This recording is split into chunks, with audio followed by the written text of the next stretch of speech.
हिमालयाच्या शिखरांवरती संथ वाहणाऱ्या गंगामाईच्या किनारी हिरव्या गर्द वनराईमध्ये एक प्रचंड आंब्याचं झाड होतं. हे साधंसुधं झाड नव्हतं. याची मोठी आणि मधुर फळं खाणं म्हणजे स्वर्गसुखच. या फळांचा दरवळणारा सुवास आणि केसरी रंग एकमेवच. कुठल्याही मानवानं ना हे झाड पाहिलं होतं ना त्याची फळं चाखली होती. वनराईतलं हे गुपित होतं. झाडांच्या फांद्यावर राहणाऱ्या माकडांच्या कळपानं हे गुपित फुटू दिलं नव्हतं. या कळपामध्ये एक महाकाय वानर होता, दयाळू आणि शहाणा. तो त्यांचा राजा होता. महाकपी बोधिसत्व म्हणजेच गौतम बुद्ध यांच्या पूर्वजन्मीचा तो एक अवतार होता.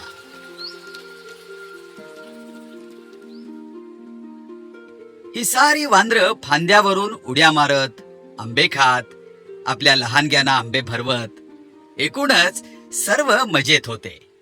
त्यांचा राजा म्हणजेच महाकपी त्यांच्यावर लक्ष ठेवून होता.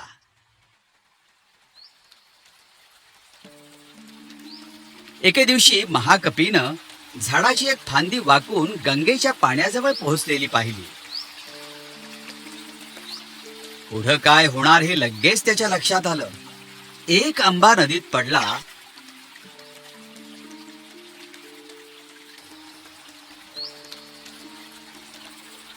तर तो कुठल्या तरी मानवाच्या हाताला लागणार हे नक्की.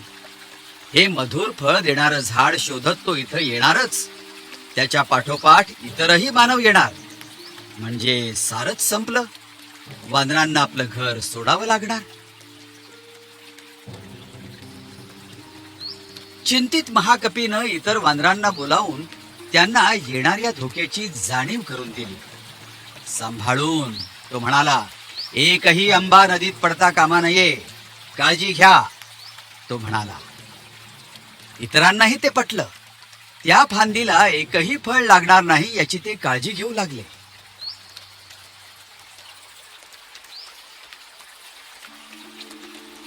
परंतु तरीही एक फळ पिकून नदीत पडलंच. गंगामाईच्या पाण्याबरोबर ते वाहून गेलं.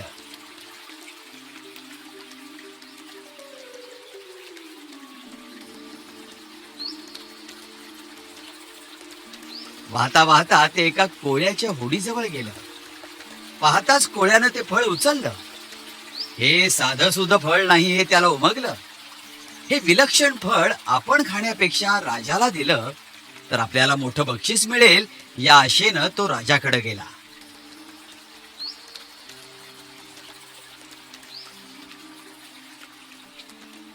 राजानं ते फळ खाल्लं आणि त्याला अतिशय आनंद झाला. त्याच्या मनात एकच विचार घोळू लागला, आणखीन आंबे कुठे मिळतील. महाकपीला जी भीती वाटत होती ना ती खरी झाली. राजा आपल्या सैनिकांना घेऊन नदी किनारी त्या झाडाजवळ पोहोचला. फळांनी डवरलेलं ते झाड आणि आसमंतात दरवळणारा तो सुगंध हे सगळं पाहून राजाचं मन हरखलं. पण त्या झाडावर कितीतरी माकडं उड्या मारत होती. राजानं आपल्या सैनिकांना त्यांच्यावर हल्ला करण्याची आज्ञा दिली. सैनिकांनी आपली धनुष्य सरसावली आणि त्या दुर्दैवी प्राण्यांवर बाण रोखले.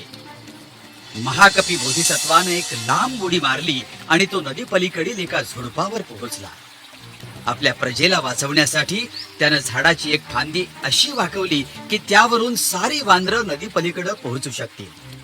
पण ती फांदी पलीकडे पोहोचेना. बोधिसत्वांनी ती फांदी अशी काही पकडली की त्यांच्या शरीराचा एक पूलच तयार झाला. त्यानं आपल्या वानर प्रजेला फांदीवरून आणि त्यांच्या शरीरावरून पलीकडे जाण्याची आज्ञा दिली. सारी वानरं पळाली. बोधिसत्वाच्या शरीरावर पाय देत पलीकडे गेली. राजाच्या अंगावर अनेक जखमा झाल्या आणि अखेरीस तो बेशुद्ध झाला. मानवांचा राजा हे सारं पाहत होता. एका वानराचं शौर्य आणि स्वार्थ त्याग पाहून तो चकित झाला. या प्राण्यांमध्ये इतकी करुणा कुठून आली याचा तो विचार करू लागला. त्यानं आपल्या सैनिकांकरवी वानर राजावर उपचार करून त्याला शुद्धीवर आणलं. नंतर त्यानं महाकपीला त्याच्या या त्यागाचं कारण विचारलं. प्रजेनं राजाची सेवा करायची असते, तुम्ही तर उलटच केलंत. महाकपी हसला. मी ज्यांच्यावर राज्य करतो त्यांच्यासाठीच अशी सेवा देऊ शकतो. नंतर त्यानं मानव राजाला राजाची कर्तव्य कुठली हे सांगितलं. पण हे त्याचे अखेरचे शब्द ठरले. जखमी झालेल्या आणि अतिश्रमानं जर्जर झालेल्या महाकपी बोधिसत्वानं, जो गौतम बुद्ध म्हणून अवतार घेणार होता, त्यानं प्राणत्याग केला. मानवराजा व्यथित अंतःकरणानं पाहतच राहिला.